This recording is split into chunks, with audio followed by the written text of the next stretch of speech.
Hello, good morning to everyone. आप देख रहे हैं हमारा YouTube channel Youth Competition Times, जहां पर हम लोग नर्सिंग और पैरामेडिकल के जितने भी प्रीवियस ईयर में आए हुए एग्जाम के क्वेश्चन होते हैं, हम लोग यहाँ पे सॉल्व करते हैं और एग्जाम की तैयारी करते हैं।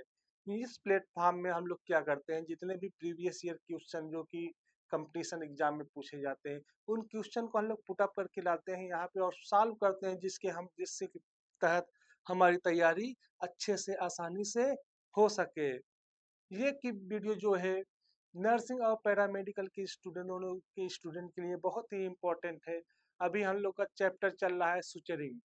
तो सुचरिन से रिलेटेड जितने भी क्वेश्चन होते हैं, हम लोग यहाँ सॉल्व कर रहे हैं और आगे भी जो क्वेश्चन आ सकते हैं उनको भी हम लोग सॉल्व कर रहे हैं।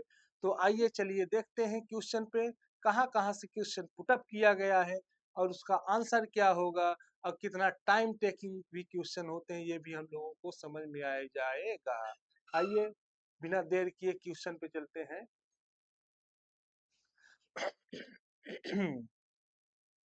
इससे पहले क्वेश्चन में हम लोग कहाँ तक किए थे? क्वेश्चन नंबर 16 तक सॉल्व कर लिए थे। अब हम लोग क्वेश्चन नंबर 17 से स्टार्ट किए करेंगे, ठीक है। क्वेश्चन नंबर 16 तक सॉल्व कर लिए, 17 से स्टार्ट कर देंगे।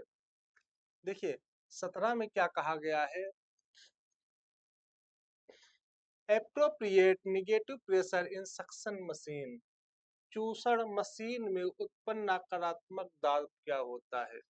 नकारात्मक दाब हमें इसमें बताना है। सक्शन मशीन क्या है? सक्शन मशीन वह मशीन होता है जो किसी भी फ्लूइड, ठीक है, फ्लूइड हो गया या कोई भी द्रव्य चीज है जो ऑपरेशन के दौरान उस साइड पे निकल आता है, गिरता है, तो उसे हम लोग क्या करते हैं, अब किसी ड्रेसिंग पैड्स वगैरह से उसे साफ नहीं करेंगे, तो क्या करते हैं, सक्शन मशीन लेकर लगा देते हैं, तो पूरा सक कर ले जाता है और वहाँ के जितना भी फ्लूइड होते हैं वो क्या हो जाते हैं, समाप्त हो जाते हैं।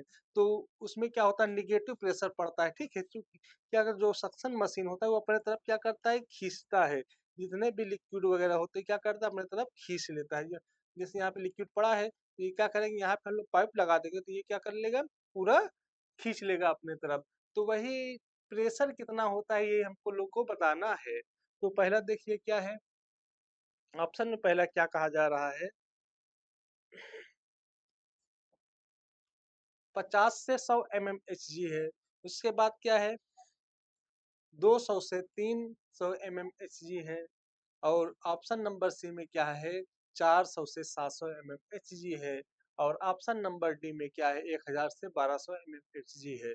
जो जो सक्शन मशीन का नॉर्मल रेंज होता है, जिससे हम लोग शक करते हैं ऑपरेशन के दौरान, वो लगभग कितना होना चाहिए, 50 से 100 mmHg के अंदर ही रहना चाहिए। तो ऑप्शन नंबर ए क्या हो जाएगा, राइट आंसर हो जाएगा। ओके, तो 17 नंबर क्वेश्चन का जो ऑप्शन है वो क्या होगा, option number A he right answer होगा। आइए नेक्स्ट क्वेश्चन पे चलते हैं। हम्म, देखिए क्वेश्चन नंबर 18 क्या कह रहा है, एक बार आप लोग भी पढ़ लीजिए। क्वेश्चन नंबर 18 क्या कह रहा है,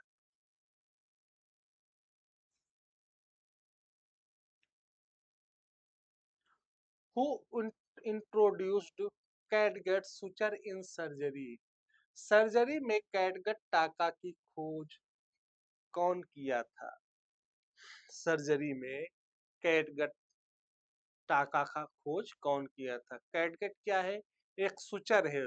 उसका काम क्या होता है, घाव को क्लोज करने में, उसका घाव को क्लोज करने में जिस मटेरियल का यूज करते हैं उसे सुचर कहते हैं। और कैटगेट क्या है, सुचर का ही एक पार्ट होता है, मतलब उसी का एक प्रकार होता है। कैटगेट हो गया, पीडीएस हो गया, वाइकिल हो गया, नाइलॉन हो गया, ये सब क्या है, ये सब सुचर के अंतर्गत आते हैं। तो इसमें से कौन सा सुचर के बारे में पूछा गया है, कैटगट के बारे में पूछा गया है। कैटगट का जो खोज किए थे वो कौन किए थे, जॉन हंटर ने किए थे, ठीक है। किसने किया था, जॉन हंटर ने किया था। जॉन हंटर क्या है, एक सर्जन थे, उन्होंने ही कैटगट का यूज पहले किया था, ठीक है। ऑप्शन नंबर डी क्या हो जाएगा, राइट आंसर हो जाएगा। आइए क्वेश्चन नंबर 19 देखते हैं क्या है। क्वेश्चन नंबर 19 देखिए, which of the following is not true about surgical needle. Option दिया गया है, उस ऑप्शन में कौन सा सर्जिकल नीडल के बारे में सही नहीं है। ठीक है, निम्नलिखित में से कौन सा सर्जिकल सुइयों के बारे में सही नहीं है। सर्जिकल सुई जो जिससे हम लोग क्या करते हैं, सर्जरी करते हैं, जिसमें धागा लगा होता है, जो क्या करता है हमारे टिश्यूज को छेद करके सिलने में काम यूज करते हैं हम लोग। और उसी निडल के बारे में कौन सी चीज गलत है वही हमको बताना है। पहला क्या है, blunt needles and sharp needles. Blunt needle और शार्प नीडल ये क्या होते हैं, ये भी एक क्या है, नीडल का पार्ट है। तो ये क्या हो जाएगा, ये तो नीडल में रहता ही है, ये सही है।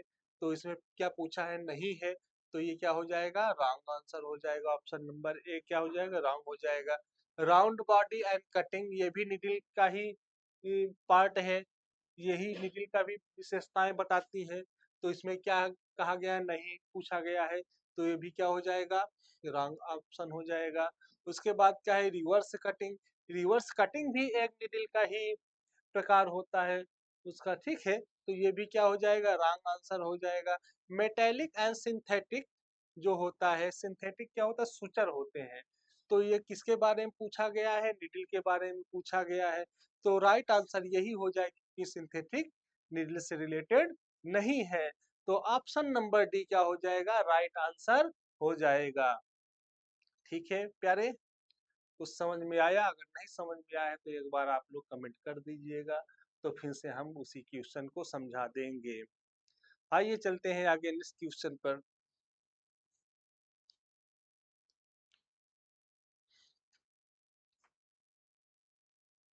Which of the following is ideal time for the removal of scalp. निम्नलिखित में से कौन सा स्कैल्प टाका हटाने का आदर्श समय है। स्कैल्प में अगर स्कैल्प में टाका लगा है तो कितने दिन बाद हटा देना ही सही समय है। जो स्कैल्प होता है वहाँ पे ब्लड का फ्लो अच्छा बहता है, जब अच्छा बहता है तो वहाँ घाव अच्छे से पूज जाता है। तो लगभग वहाँ पे 10 दिन तक लग ही जाते हैं। टाका हटाने का जो आदर्श टाइम होता है वो कितना होता है, 10 दिन होता है। तो ऑप्शन नंबर डी क्या हो जाएगा, राइट आंसर हो जाएगा। समझ में आई बात? नहीं समझ में आई है फिर से आप कहोगे फिर से समझा दिया जाएगा। ठीक है, चला आगे चला जाए।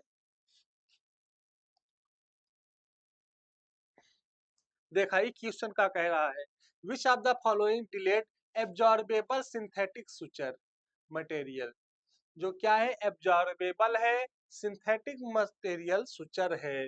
निम्नलिखित में से कौन सा विलंब अवशोषण योग्य टाका सामग्री है। एब्जॉर्बेबल पूछा है भैया, ठीक बा।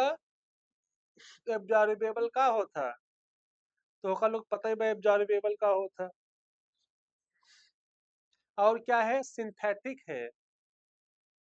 दो शब्दों का यूज है भैया, देखा, सिंथेटिक और एब्जॉर्बेबल। पहले हम एब्जॉर्बेबल तलाश करते हैं। ऑप्शन में देखेंगे एब्जॉर्बेबल दो टिपा, एक की का है क्रोनिक है, दूसरा का है वाइक्रिल है। और सिल्क का है नॉन एब्जॉर्बेबल है, और नाइलॉन का है नॉन एब्जॉर्बेबल है। ये तो पहले से ऑप्शन हट गए। समझ में आएगी वो बात। अब दो ही ऑप्शन बा, अब दोनों में हमको तलाश करेगी बा कौन सा ऑप्शन सही बा। पहला देखा क्रोमिक कैटगट। क्रोमिक कैटगट का होता है पता है, क्रोमिक कैटगट होता है वो नेचुरल होता है। क्रोमिक कैटगट जो होता है ना वो नेचुरल होता है। यहाँ पूछे का बा, सिंथेटिक पूछे बा ना, तो यह ऑप्शन हुआ का हो जाए, गलत हो जाए। और बी वाला ऑप्शन देखा का है वाइक्रिल। वाइक्रिल क्या है, एब्जॉर्बेबल है, ठीक। और दूसरा क्या है, सिंथेटिक है। तो यही आंसर हुआ क्या हो जाए, राइट हो जाएगा। और सब ऑप्शन हुआ क्या हो जाएगा, रॉन्ग हो जाएगा। तो ऑप्शन नंबर बी का हो जाए राइट ऑप्शन हो जाएगा। समझ में आई बात? कहाँ से क्वेश्चन पुट अप की करता है, किस टाइप का क्वेश्चन है, लोग अटक जाते हैं। अच्छा यार ये भी क्या है, कैटगेट है, अच्छा ये भी एब्जॉर्बेबल है, वाइकर भी एब्जॉर्बेबल है। अब जो डीपली पढ़ा रहेगा, अच्छा हाँ कैटगेट क्या होता है, वो नेचुरल सोर्स से प्राप्त होते हैं, और वाइक्रिल क्या होता है, सिंथेटिक होते हैं। तो इसमें क्या पूछा गया है, सिंथेटिक। अच्छा तो ये भी रॉन्ग हो जाएगा, ऑप्शन नंबर बी राइट हो जाए। चला ठीक बा, नेक्स्ट क्वेश्चन पे चला जाए।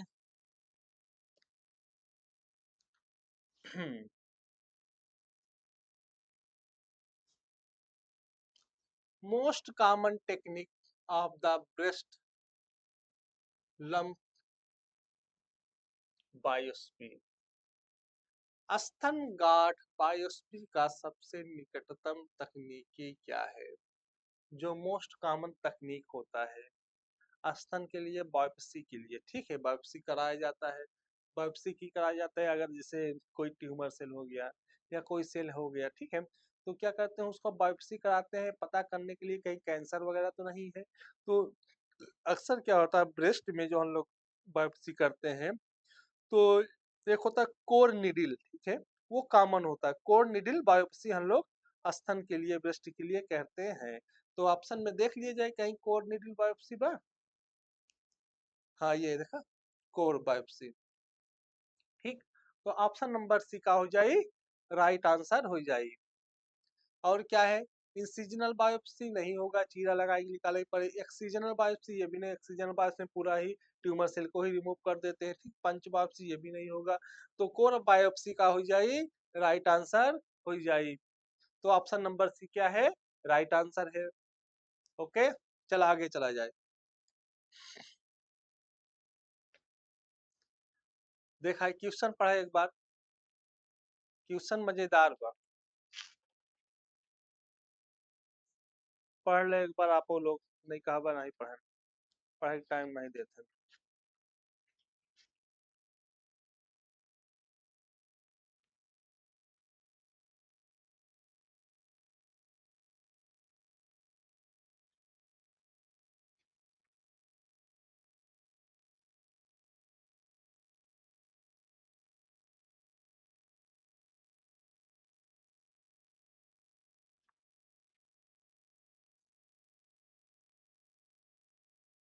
चल तू लोग पढ़ लिया है, हम भी चलते हैं।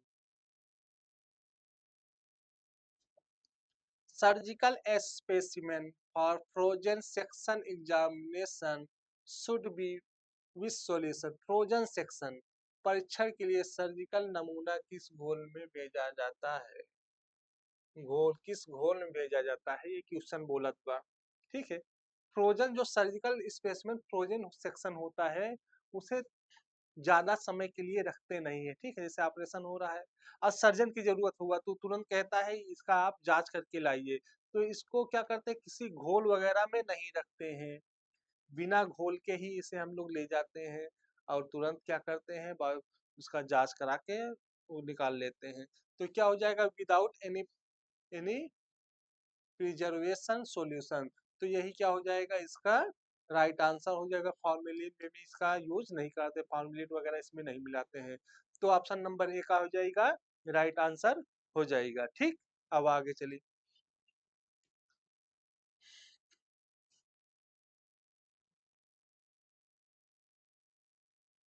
देखा क्वेश्चन, देखा अच्छा क्वेश्चन बा।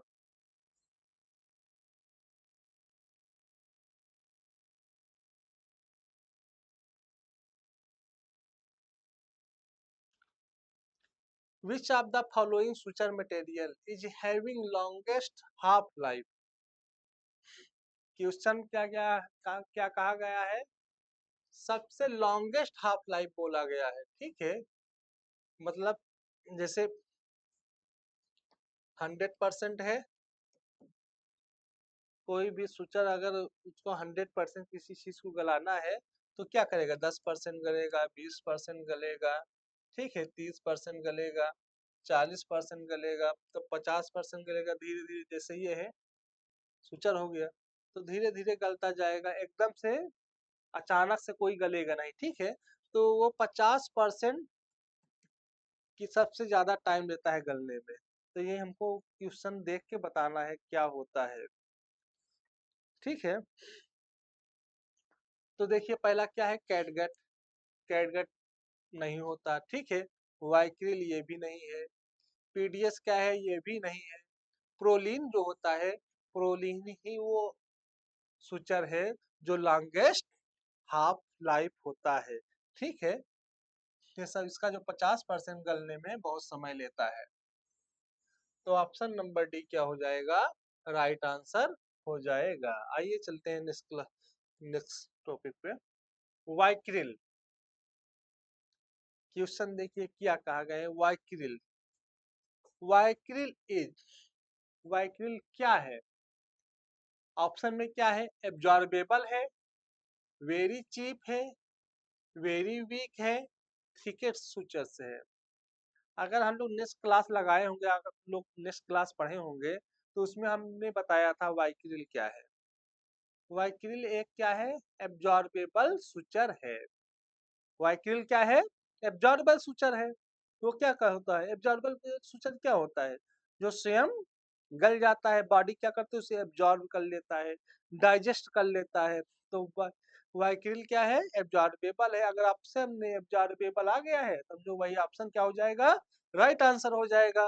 तो ऑप्शन नंबर ए ही देखो क्या है, एब्जॉर्बेबल है। तो ऑप्शन नंबर ए ही क्या हो जाएगा, राइट आंसर हो जाएगा, ठीक बा। चला नेक्स्ट क्वेश्चन पे।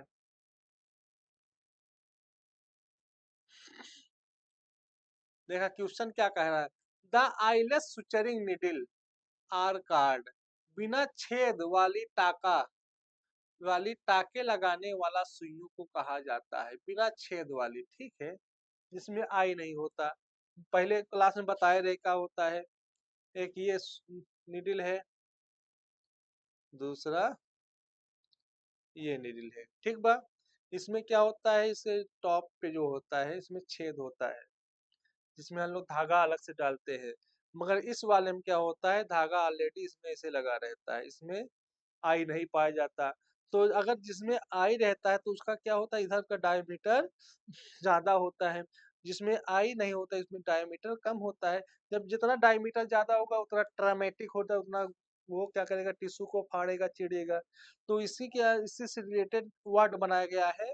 तो ऑप्शन में देखो, राउंड बॉडी निडल होता है, इसे राउंड बॉडी निडल नहीं कहते, इसे क्या बोलते हैं, आट्रामेटिक बोलते हैं। क्या बोलते हैं, आट्रामेटिक, जिसमें आई नहीं पाया जाता है उस निडल को रिलेटेड क्या होता है, आट्रामेटिक। अगर ऑप्शन में आट्रामेटिक है तो ठीक है, देखते हैं क्या है।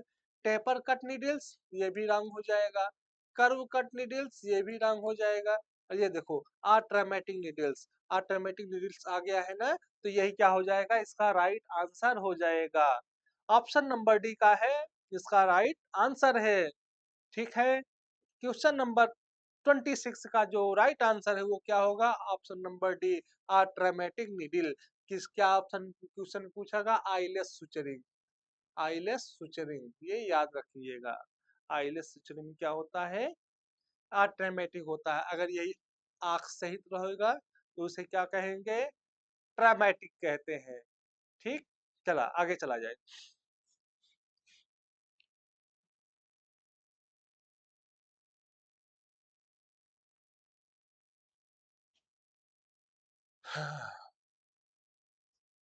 क्वेश्चन पढ़ा, मजेदार क्वेश्चन बा।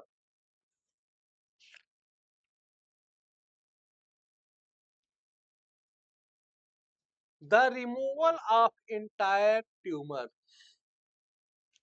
The removal of entire tumour और मास। किसी भी ट्यूमर या मास को हटाने को क्या कहा जाता है। जैसे कोई ट्यूमर है या कोई मांस है या सिस्ट है, अगर उसे पूरा हटाना हो तो उसे क्या बोलते हैं, एक्सीजनल बायोप्सी बोलते हैं। क्या बोलते हैं, एक्सीजनल बायोप्सी बोलते हैं। अगर ऑप्शन में एक्सीजनल बायोप्सी है तो वही क्या हो जाएगा, राइट आंसर हो जाएगा। पहला देखो क्या गया, एक्सीजनल बायोप्सी है। पहला ही ऑप्शन आई हुआ हो, तो ऑप्शन नंबर ए ही क्या हो जाएगा, राइट हो जाएगा। इन सीजनल बायोप्सी नहीं होता, चीरा लगा के निकालते नहीं होता। नीडल बायोप्सी नहीं होता। नीडल बायोप्सी में क्या होता है, नीडल होता है, उसी को इंटर करते हैं, उसमें जो आ जाता है उसी की जांच के लिए भेज देते हैं, ये भी नहीं होगा।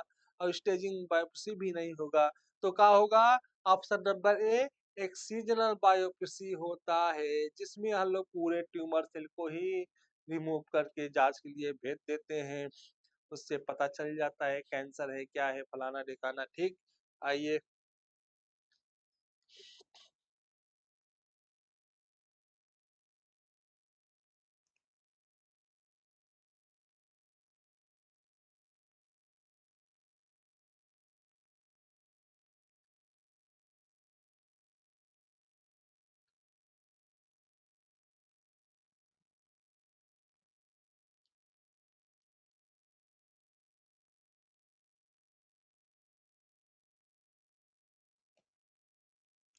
हम लोगों ने आज कितना क्वेश्चन सॉल्व किया है, 27 तक क्वेश्चन तक सॉल्व किए हैं। यहाँ तक जितने क्वेश्चन सॉल्व किए हैं, इसमें अगर कोई चीज आपको समझ में ना आई हो, कोई ऑप्शन या समझ में ना आया हो, या हम आपको अच्छे से समझा ना पाया हूँ, तो आप लोग कमेंट में लिख दीजिएगा कि सर इस नंबर क्वेश्चन को एक बार फिर से समझा दीजिए, या इस नंबर क्वेश्चन क्या ये हो सकता है। तो हम आपके डाउट को क्लियर कर देंगे कि हाँ बेटा, ये क्वेश्चन ये ऐसे होता है, इसका ऑप्शन ये है, क्यों ये ऑप्शन हो रहा है, इसके बारे में भी आपको हम डिटेल में बता देंगे। ओके, तो आज के लिए बस इतना ही, मिलते हैं नेक्स्ट वीडियो में, तब तक के लिए जय हिंद।